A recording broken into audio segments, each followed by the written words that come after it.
एक गांव में रमेश नाम का लड़का रहता था। रमेश बचपन से ही बहुत ही चंचल और शरारती था। उसे पढ़ाई में बिल्कुल भी रस नहीं था। वह दिन भर खेलता रहता और अपनी पढ़ाई को नज़रअंदाज करता रहता। रमेश के पिता एक किसान थे। वे चाहते थे कि उनका बेटा पढ़ाई करके एक अच्छा इंसान बने।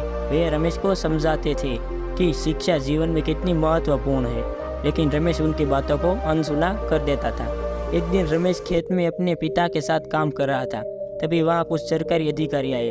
उन सरकारी अधिकारी ने रमेश के पिता से कुछ जमीन के कागजात मांगे। रमेश के पिता अनपढ़ होने के कारण उन कागजों को नहीं पढ़ पाए। इसी घटना ने रमेश को बहुत ही हिला दिया। उसने महसूस किया कि शिक्षा न होने का कारण उसके पिता कितनी मुश्किल में पड़ गए हैं। उस दिन से रमेश ने ठान लिया कि वह खूब मेहनत करके पढ़ाई करेगा। रमेश ने घर आकर अपनी सारी खेलकूद की चीज़ें एक तरफ रख दी और पढ़ाई में लग गया। उसने दिन रात मेहनत की और धीरे धीरे उसकी पढ़ाई भी सुधार होने लगी। कुछ सालों बाद रमेश एक बड़ी परीक्षा में सफलता हासिल की और सरकारी नौकरी प्राप्त की।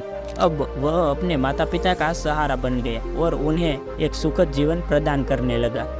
तो दोस्तों, रमेश की कहानी से हमें यह सीख मिलती है कि शिक्षा जीवन में कितनी महत्वपूर्ण है। शिक्षा से ही हम अपने जीवन में सफलता प्राप्त कर सकते हैं और समाज में सम्मान पा सकते हैं। यह कहानी उन सभी बच्चों के लिए प्रेरणादायी है जो पढ़ाई में रुचि नहीं रखती।